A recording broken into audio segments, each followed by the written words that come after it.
Hello student, good morning. Lecture number 11 part 2 का chapter number 3 companies final account. अब आज इस लेक्चर में हम सीखेंगे कंप्लीट सम, जो एक्चुअल में फाइनल अकाउंट कैसे प्रिपेयर होता है वो आज इस लेक्चर में हम सीखेंगे। आगे के लेक्चर में जो हमने सीखा वो हमने थोड़ा थोड़ा करके फॉर्मेट को समझने की कोशिश की और पर्टिकुलर कहाँ पर आएगी वो याद रखने का हमने एक ट्राई किया है। अब अगर आगे का सारा काम आपने अच्छे से किया है तो आज इस लेक्चर में हम जो कंप्लीट सम करने वाले हैं, जो आपको बोर्ड एग्जाम में मिलेगा, टेक्स्ट बुक का सम नंबर 9, वो कैसे प्रिपेयर करना है वो हम आज सीखेंगे। ठीक है, तो मतलब कंप्लीट सम मतलब क्या? तो इस सम में हम प्रॉफिट स्टेटमेंट, प्रॉफिट लॉस भी बनाएंगे और बैलेंस शीट भी बनाएंगे, है ना। तो जब बात आती है कंप्लीट सम की तो वहां पर दो बातें आपको मिलेगी। एक तो ट्रायल बैलेंस मिलेगा, मतलब बैलेंसेस मिलेंगे, और दूसरा एडजस्टमेंट आपको देखने को मिलेंगे, है ना। उसी को हम कंप्लीट सम बोलेंगे। तो यहाँ पर सबसे पहले आपको ये पता होना चाहिए कि ट्रायल बैलेंस में जो भी पर्टिकुलर्स है उसकी सिंगल एंट्री करते हैं हम। मतलब बैलेंस जो आपको दिए हैं वो सारे बैलेंस सिर्फ एक ही एंट्री से हम कंप्लीट करेंगे। मतलब आपको ये पता होना चाहिए कि भी इक्विटी शेयर कैपिटल कहाँ जाएगा। ठीक है, जहां भी जाएगा वहां पर खत्म, उसकी दूसरी एंट्री हम नहीं करेंगे। समझ में आई बात? ठीक है, लेकिन अगर एडजस्टमेंट की बात करें तो उसकी दो एंट्रियां बनती हैं, तो वो जरा ध्यान रखना है। तो चलो सबसे पहले हम यहाँ पर ये सीखते हैं कि भाई बैलेंसेस कहाँ कहाँ जाएंगे। अगर आपने अच्छे से काम किया है, आपने आगे सारे जो मैंने बताए हुए फॉर्मेट और पर्टिकुलर को अच्छे से याद कर लिया है, तो आई होप यहाँ पर आपको कोई दिक्कत नहीं होने वाली, है ना। चलो स्टार्ट करते हैं। जैसे कि इक्विटी शेयर कैपिटल कहाँ जाएगा ये आपको सबसे पहले पता होना चाहिए। तो ये जाएगा बैलेंस शीट में। ठीक है, पहले तो ये आपको पता होना चाहिए कि बैलेंस शीट में जाएगा। अब बैलेंस शीट में कहाँ पे जाएगा वो आपको पता होना चाहिए कि भाई शेयर कैपिटल वाला जो हेडिंग है, शेयर कैपिटल वाला, वहां पर हम इसको लिखेंगे। ठीक है, वैसे ही office and sales expense, expense की अगर बात करें तो वो जाता है स्टेटमेंट प्रॉफिट लॉस अकाउंट में। एसपीएल का मतलब स्टेटमेंट प्रॉफिट लॉस अकाउंट करेंगे और वो एक्सपेंस साइड जाएगा, आपको ये पता होना चाहिए। वैसे ही परचेस की बात करें तो वो भी स्टेटमेंट प्रॉफिट लॉस में जाएगा, और एक्सपेंस में जो पहला एक्सपेंस आपको पता है कि भाई परचेस, वो तो हमने हेडिंग से ही लिखा हुआ होता है। ठीक है, फिर 10% डिबेंचर, वो बैलेंस शीट में हम लिखते हैं। बैलेंस शीट में कहाँ पर लिखेंगे तो नॉन करंट लायबिलिटी में लिखते हैं। ठीक है, नॉन करंट लायबिलिटी में लिखते हैं। फिर सेल्स की बात करें तो सेल्स लिखते हैं statement profit and loss account में, और वो रेवेन्यू जो हमारी पहली हेडिंग है, रेवेन्यू फ्रॉम ऑपरेशन, वहां पर लिखेंगे इनकम है ये एक्चुअली। ठीक है, ओके। फिर बात करें सॉफ्टवेयर की। अब देखिए, मैं आपको ये बताना चाह रहा हूं कि अगर आपने पर्टिकुलर अच्छे से किए हुए हैं तो सिंगल सिंगल एंट्री आप आसानी से कर पाओगे, लेकिन पर्टिकुलर आपको पता नहीं है तो दिक्कत आएगी। जैसे सॉफ्टवेयर, सॉफ्टवेयर भी बैलेंस शीट में जाएगा, और आपको पता है कि ये इनटेंजिबल एसेट है। इनटेंजिबल एसेट है, आपको ये पता होना चाहिए। ठीक है, ओके, इनटेंजिबल एसेट। फिर वेजिस, वेजिस आपको पता है भी ये स्टेटमेंट प्रॉफिट एंड लॉस में जाएगा क्योंकि एक्सपेंस है, और ये एक्सपेंस है, डायरेक्ट एक्सपेंस में जाएगा वेजिस। ठीक है, फिर डिबेंचर इंटरेस्ट आपको देखते ही पता चल जाना चाहिए, ये भी स्टेटमेंट प्रॉफिट एंड लॉस में जाएगा और ये एक्सपेंस है। आप लिखोगे ये फिनेंशियल एक्सपेंस में, फिनेंशियल कॉस्ट है ना, या फिनांस कॉस्ट। सैलरी जाएगा एसपीएल, वो भी एक्सपेंस है। एम्प्लॉइज बेनिफिट एक्सपेंस, अगर आपने अच्छे से याद कर लिया है तो। फिर अगर हम बात करें बैंक ओवरड्राफ्ट की, तो ये जाएगा बैलेंस शीट में, ये बैलेंस शीट में जाएगा। और आपको ये पता होना चाहिए कि बैंक ओवरड्राफ्ट वो करंट लायबिलिटी में हम लिखते हैं, करंट लायबिलिटी में लिखेंगे इसको हम, आपको पता है ना। ओके। फिर अगर बात करें लैंड बिल्डिंग की, तो ये बैलेंस शीट में लिखते हैं हम। और फिक्स्ड एसेट में टेंजिबल, फिक्स्ड एसेट या फिर टेंजिबल एसेट में आप लिखते हो, आपको ये पता होना चाहिए। उसके बाद ओपनिंग स्टॉक, ओपनिंग स्टॉक हम लिखते हैं स्टेटमेंट प्रॉफिट एंड लॉस में, आपको पता है ना। चेंजेस इन स्टॉक एक जो हमने हेडिंग दिया है एक्सपेंस साइड, वहां पर लिखेंगे अगर आपको ये याद है तो। फिर डिस्काउंट रिसीव्ड, डिस्काउंट रिसीव्ड ये स्टेटमेंट प्रॉफिट एंड लॉस में लिखेंगे, ये हमारी इनकम हो जाएगी। और लास्ट में जो आपको दिया है डेटर्स हो जाएगा बैलेंस शीट में। और डेटर्स हमारी असेट है, तो हम लिखेंगे उसको ट्रेड रिसीवेबल में। कहाँ पर लिखेंगे? ट्रेड रिसीवेबल में। इन शॉर्ट, अगर आपके दिमाग में फॉर्मेट और पर्टिकुलर है तो ये बात लिखनी बहुत ही आसान है। मैंने ये आपको सिर्फ सिखाने के लिए लिखा है, आपको एग्जाम में ऐसा कोई काम नहीं करना है, ठीक है। ये मैंने आपको याद कराया। अब मैं जब सम कराऊंगा तो आपको तुरंत पता चल जाना चाहिए कि ये कैसे लिखना है और कहाँ पर लिखना है। अगर ये काम आपको नहीं मतलब पता, तो फिर आपको दिक्कत आने वाली है। अगर ये सम आप कर रहे हो तो उसके आगे वाले सारे पर्टिकुलर्स को आपको अच्छे से समझना है और याद कर लेना है। चलो तो स्टार्ट करते हैं। पहले एंट्री दे देते हैं। आपको पता है जैसे हमारा काम, पहले ट्रायल बैलेंस की सारी एंट्री हम दे देंगे और फिर जो इन्फॉर्मेशन है, अदर इन्फॉर्मेशन मतलब एडजस्टमेंट, उसकी बात करेंगे, है ना। सब मिक्स अप नहीं करेंगे ताकि हमें दिक्कत कम हो। चलो सबसे पहले अब देखना पहली एंट्री हम कैसे करते हैं। इक्विटी शेयर कैपिटल आपको पता चल जाना चाहिए, भी बैलेंस शीट में लिखते हैं इसको। तो बैलेंस शीट में चलिए, पहले बैलेंस शीट में चले जाते हैं हम। देखिए पहले तो आपको पूरे 2 फॉर्मेट बना लेने हैं, पूरे फॉर्मेट आपको बना लेने हैं। कंप्लीट सम में आपको पहले सबसे अच्छा जो काम आपका यहाँ पर होने वाला है वो है कि भी कंप्लीट जो दोनों ही फॉर्मेट है आपको बना देने हैं। ये देखिए मैंने दोनों ही फॉर्मेट को बना दिया है। जैसे ये स्टेटमेंट प्रॉफिट एंड लॉस है, सबसे पहले ये पूरा फॉर्मेट बनाया, और ये है बैलेंस शीट वाला फॉर्मेट, ये भी हमने पूरा बना दिया है। जहां पर जरूरत है वहां पर हम पर्टिकुलर को लिखेंगे। जैसे कि अभी आपको पर्टिकुलर कौन सी मिली? Equity share capital. तो इक्विटी शेयर कैपिटल कहाँ आएगा? तो बैलेंस शीट में इक्विटी लायबिलिटी में, शेयर होल्डर्स फंड के अंदर शेयर कैपिटल जहां पर आपने लिखना है, लिखा है वहीं पर आपको लिखना है वो equity share capital. Equity share capital, ठीक है। और अमाउंट है 2,40,000, अमाउंट है 2,40,000। ओके। उसके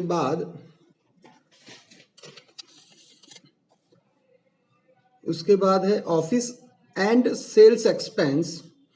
एक्सपेंस की बात अगर हम करते हैं तो वो जाएगा स्टेटमेंट प्रॉफिट एंड लॉस में।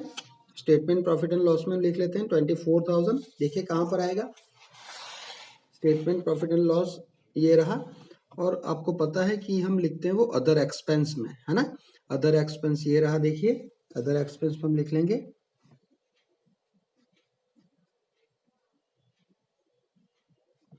Office and sales expense, office and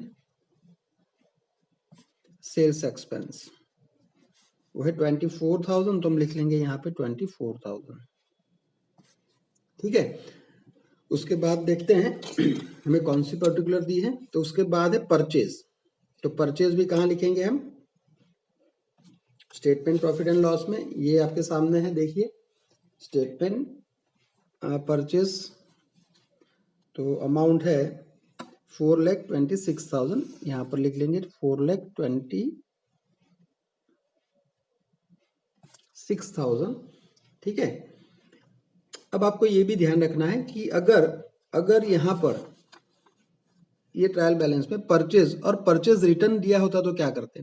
तो आपको क्या करना है कि भी परचेज और परचेज रिटर्न दिया है तो फिर आपको नोट्स बनानी पड़ती। वहां पे आपको लिखना है परचेज की अमाउंट ये, फिर उसमें से निकालना है परचेज रिटर्न, और जो फाइनल अमाउंट आएगी वो हम यहाँ पे लिख देंगे। आई बात समझ में? ओके, चलो तो अब लिखेंगे उसके बाद वाला जो पॉइंट है 10% डिबेंचर, वो बैलेंस शीट में हम लिखेंगे 10% डिबेंचर वाला पॉइंट है वो। या फिर आप ऐसा भी कर सकते हो कि जो सारे पॉइंट मैंने यहाँ पर पहले सारी बातें मैंने पहले लिखा दी आपको कि भी कौन से पॉइंट कहाँ जाने वाले हैं। तो आप ऐसा भी कर सकते हो भी पहले हम स्टेटमेंट प्रॉफिट एंड लॉस में आ गए और जितने भी पॉइंट है वो सारे लिख लो ताकि आपको ज़्यादा घुमा फिराना ना पड़े। ये हमारा जो डेस्क है उसको ज़्यादा घुमा फिराना ना पड़े, तो हम ऐसे ही बात करेंगे। चलो अब जो एसपीएल वाली बातें हैं, मतलब स्टेटमेंट प्रॉफिट लॉस वाली बातें, वो सारी लिख लेते हैं सबसे फटाफट, है ना। तो सेल्स कहाँ जाएगा? तो सेल्स वाली बातें आप लिख ले। चलो सेल्स, ये देखिए मतलब फॉर्मेट ज़्यादा घुमाना नहीं पड़े इसलिए मैं ऐसे आपको बता रहा हूँ कि भाई सेल्स आप यहाँ पे लिख लीजिए। सेल्स की अमाउंट कितनी है? सेल्स की अमाउंट है 9,60,000, यहाँ पे लिख लेते हैं 9,60,000। फिर सेल्स के बाद वेजिस, तो वेजिस डायरेक्ट एक्सपेंस में जाएगा, वेजिस डायरेक्ट एक्सपेंस में जाएगा। ठीक है, तो हम लिख लेते हैं वेजिस को डायरेक्ट एक्सपेंस में। ये रहा डायरेक्ट एक्सपेंस, यहाँ पे लिख लेंगे वेजिस, और वेजिस की अमाउंट है 24,000। उसके बाद यहाँ पर आपको दिया है वेजिस के बाद है डिबेंचर इंटरेस्ट। अब डिबेंचर इंटरेस्ट वो भी एक्सपेंस है, और फिनेंशियल एक्सपेंस में आपको लिखना है वो फिनांस कॉस्ट। ये रहा डिबेंचर इंटरेस्ट, डिबेंचर इंटरेस्ट की अमाउंट है 12,000। ठीक है, उसके बाद देखते हैं और कौन सी पर्टिकुलर में दी गई है। और बाद में है सैलरी। अब सैलरी है 3 लाख, हम लिखेंगे एम्प्लॉयज बेनिफिट एक्सपेंस में, यहाँ पर सैलरी अमाउंट है 3 लाख। समझ में आ रही है बात? कितनी आसान बात है, देखिए आप। फिर उसके बाद है बैंक ओवरड्राफ्ट बैलेंस शीट में हम लिखेंगे, लेकिन अभी तो हम बात कर रहे हैं एसपीएल की, तो उसको छोड़ दीजिए। बैलेंस शीट वाली बात एसपीएल में जो आती है वो लिख लेते हैं।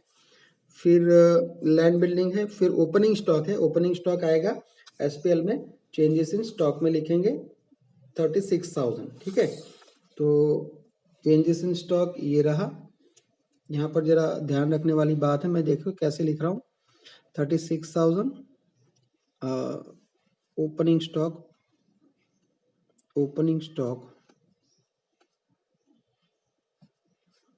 36,000। ऐसा क्यों किया मैंने, आपको थोड़ी देर में पता चलेगा। चलो फिर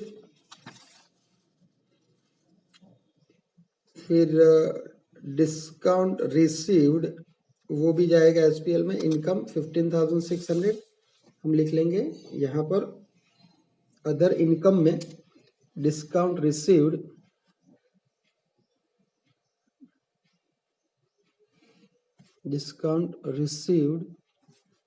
15,600।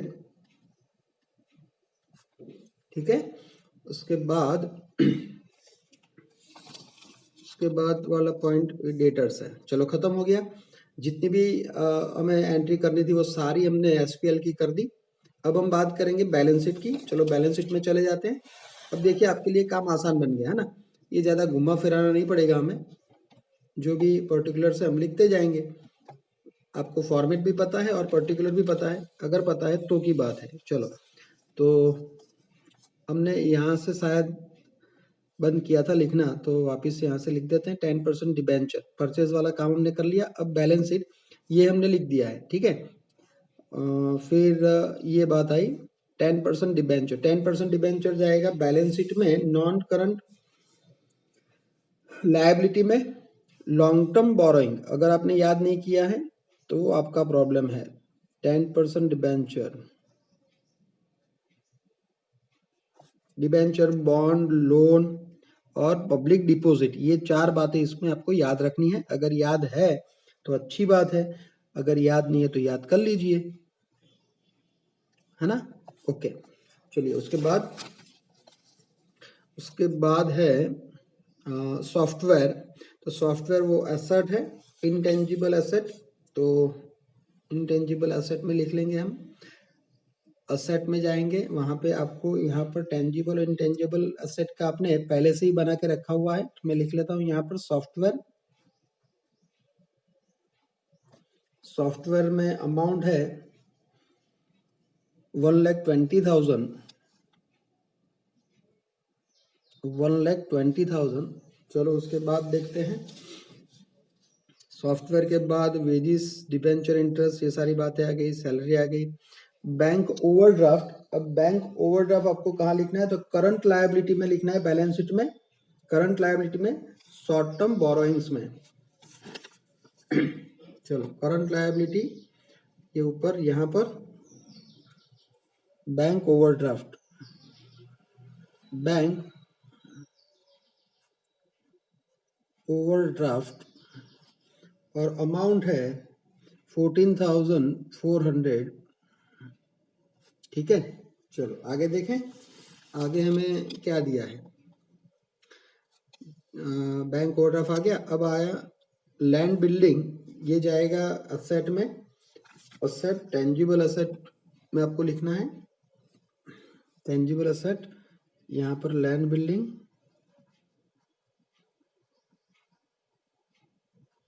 ठीक है।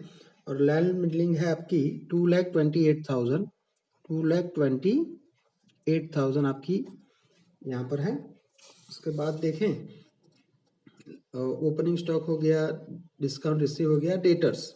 अब डेटर्स बैलेंस शीट में ट्रेड रिसीवेबल में लिखते हैं, ट्रेड रिसीवेबल,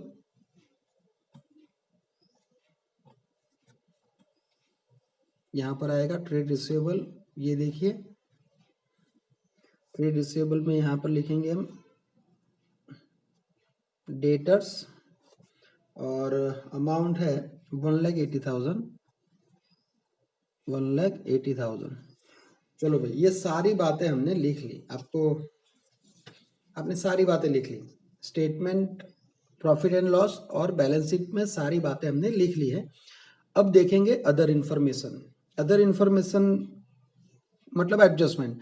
एडजस्टमेंट में देखिए, पहला एडजस्टमेंट क्लोजिंग स्टॉक। अब आपको स्टॉक का एडजस्टमेंट आपको पता है, क्लोजिंग स्टॉक का एडजस्टमेंट आपको पता है। उसकी दो इफेक्ट कहाँ करते थे आप, तो सर एक इफेक्ट करते थे ट्रेडिंग अकाउंट में और दूसरी इफेक्ट करते थे बैलेंस शीट में। यहाँ पर ट्रेडिंग और प्रॉफिट एंड लॉस दोनों एक जगह आपने लिख दिया है, जिसको हम बोलते हैं statement profit and loss account. वहां पर ट्रेडिंग भी आ गया और प्रॉफिट एंड लॉस अकाउंट भी आ गया, दोनों इकट्ठा कर दिए इन लोगों ने, ठीक है।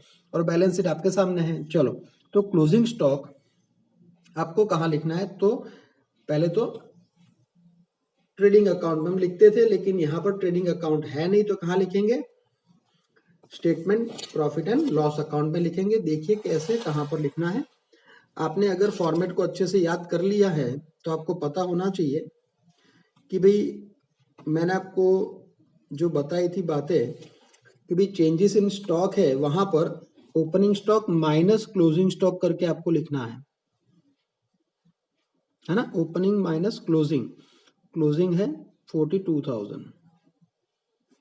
चलो आपने देखा, ये आपने देख लिया, ओपनिंग माइनस क्लोजिंग, ठीक है।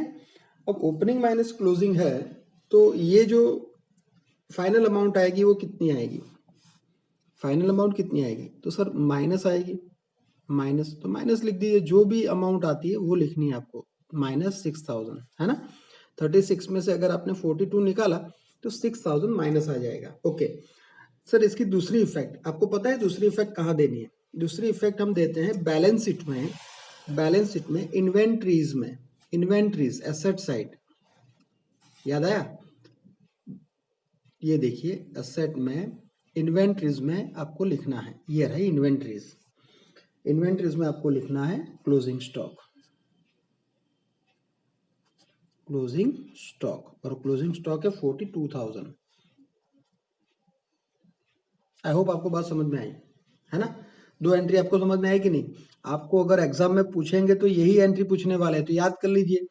सब नंबर 9 और 10 ये दोनों आपको रिपीटेड करते रहना है, ठीक है। एकदम आसान बात है, फॉर्मेट कर लीजिए, पहले मैं बार बार बता रहा हूँ, पर्टिकुलर कर लीजिए, और कुछ है नहीं इसमें। चलो आगे देखते हैं, दूसरा जो हमारा एडजस्टमेंट, वो make provision for tax at 50% of net profit. अच्छा, तो अब हमें टैक्स प्रोविजन करना है, तो ये तो लास्ट वाली बात आ गई ना, टैक्स प्रोविजन हम कहाँ करते हैं? तो सर सबसे पहले हमें प्रॉफिट को फाइंड आउट करना पड़ेगा, तो हमें कहाँ जाना पड़ेगा? एक्चुअली हमें जाना पड़ेगा प्रॉफिट एंड लॉस स्टेटमेंट में जाना पड़ेगा, यहाँ पर। तो चलो इसका फाइनल कर लेते हैं, प्रॉफिट निकालते हैं और टैक्स कैलकुलेट कर लेते हैं, ठीक है ना। चलो, तो सारी बातें आपकी यहाँ पर खत्म हो गई। जो लास्ट हमारा एडजस्टमेंट है वो पहले प्रॉफिट ढूंढना पड़ेगा, उसके बाद ये सारी प्रोसीजर हम करेंगे। चलो, तो यहाँ पर टोटल कर लेते हैं, टोटल आएगा 9,75,600, ठीक है ना, ये टोटल। फिर इसका अगर हम टोटल करेंगे, इसका हम अगर टोटल करेंगे तो इसका टोटल आएगा 7,80,000, 7,80,000 आएगा,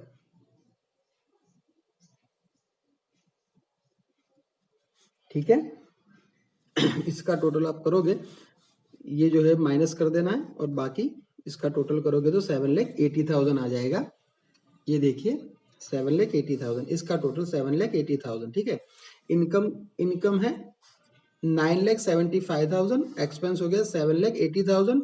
तो यहाँ पे प्रॉफिट बिफोर टैक्स, इसमें से इसको अगर आप निकालोगे तो अमाउंट आ जाएगी 1,95,600, 1,95,600 अमाउंट आ जाएगी, ठीक है।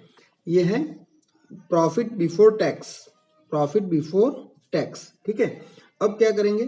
तो अब जो आपका एडजस्टमेंट है उसको हम यहाँ पे लिखेंगे 50% टैक्स प्रोविजन है, कितना है? 50%, तो 1,95,000, 1,95,600 का 50% आप करो तो कितना आएगा? तो ये अमाउंट बनेगी आपकी 97,800, 97,800, ठीक है। इसमें से इसको निकालोगे तो यहाँ पर बन जाएगी अमाउंट 97,800। चलो, अब सबसे अहम बात, ये हमने खत्म कर लिया, ये हमने खत्म कर लिया, लेकिन आपको ये पता होना चाहिए कि भी ये जो प्रोविजन फॉर टैक्स है, प्रोविजन फॉर टैक्स, इसकी दो एंट्रियां करनी पड़ेगी। एक एंट्री मैंने यहाँ पर कर दी, तो दूसरी एंट्री आपको कहाँ करनी है? प्रोविजन फॉर टैक्स आपको कहाँ लिखना है, ये आपको आना चाहिए। तो प्रोविजन फॉर टैक्स हमें लिखना है बैलेंस शीट में, बैलेंस शीट में करंट लायबिलिटी में आपको लिखना है। ये रही बैलेंस शीट, उसमें करंट लायबिलिटी में आपको पता है कि भी आप शॉर्ट टर्म प्रोविजन में आपने दो बातें याद की थी, तो यहाँ पर एक बात आएगी, यहाँ पे आपने याद किया था provision for tax, provision for tax, है ना। प्रोविजन फॉर टैक्स कितना? 97,800। चलो, ये दो एंट्री मैंने कर ली, लेकिन आपको ये भी पता होना चाहिए कि भी प्रॉफिट जो आया आपका, आपका ये जो प्रॉफिट आया, आपको पता है ना हम प्रॉफिट कहाँ ले जाते थे? ये जो प्रॉफिट आता था हमारा बैलेंस शीट का, वो कहाँ ले जाते थे? तो प्रॉफिट हम बैलेंस शीट में ट्रांसफर करते थे। अच्छा, तो ये जो प्रॉफिट आया, ये प्रॉफिट भी कहाँ ट्रांसफर करेंगे? बैलेंस शीट में ट्रांसफर करेंगे। तो यहाँ पे आपको सिर्फ सिखाने के लिए लिख रहा हूँ, ट्रांसफर टू बैलेंस शीट, ये प्रॉफिट की बात है, ट्रांसफर टू बैलेंस शीट, ये ध्यान रखना, ठीक है ना। इसकी भी दो एंट्रियां बनती है। ये प्रॉफिट है तो प्रॉफिट हम बैलेंस शीट में ट्रांसफर करेंगे, और लिखेंगे कहाँ? इसको लिखेंगे कहाँ ये प्रॉफिट को? तो आप याद कीजिए, अगर आपने अच्छे से याद किया तो आपको याद होगा कि रिजर्व एंड सरप्लस में मैंने आपको बताया था प्रॉफिट वाली बात, है ना। रिजर्व एंड सरप्लस में मैंने आपको बताया था प्रॉफिट वाली बात। तो प्रॉफिट आफ्टर टैक्स आपको कहाँ लिखना है? प्रॉफिट आफ्टर टैक्स आपको लिखना है रिजर्व एंड सरप्लस में 97,800। आई होप आपको बात समझ में आई होगी। तो अब हम क्लियर कर लेंगे हमारी बैलेंस शीट, और बैलेंस शीट का दोनों ही साइड का टोटल इक्वल आ जाना चाहिए। चलो हम देखते हैं कि भाई क्या होता है। चलो सबसे पहले ये टोटल करेंगे, इसका टोटल यहाँ पर आएगा 3,37,800। ठीक है, फिर जो भी अमाउंट नहीं है जहाँ पर भी, इसको क्लियर करके आप यहाँ पे आएगा इसका टोटल 1,20,000। ठीक है, और यहाँ पर जो टोटल आएगा, ये टोटल आएगा आपका 1,12,200। 1,12,200 ये टोटल आपका, ये टोटल 1,12,200। ठीक है, अब इसका एग्जैक्ट टोटल कर लें तो ये तीनों का टोटल बन के आएगा 5,70,000। 5,70,000। ठीक है, ये टोटल बन गया लायबिलिटी का। ओके, अब एसेट की बात करें तो एसेट का भी इतना ही आना चाहिए। तो चलो जरा टोटल करके देखते हैं आता है कि नहीं। ये देखिए, यहाँ पर जो टोटल हम करेंगे,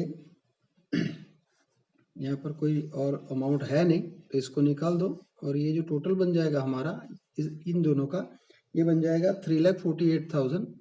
3,48,000।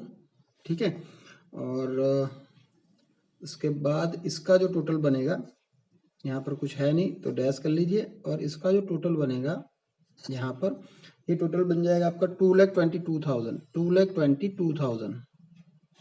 ठीक है, और इन दोनों का आप अगर टोटल करें तो टोटल बन जाएगा 5,70,000। 5,70,000। देखिए दोनों साइड का हमारा टोटल इक्वल आ गया, है ना। ये देखिए यहाँ पर भी कितना था टोटल 5,70,000 लायबिलिटी का, और एसेट का भी कितना आ गया 5,70,000। ठीक है, आई होप आपको सारी बातें अच्छे से समझ में आई होगी। Okay, thank you.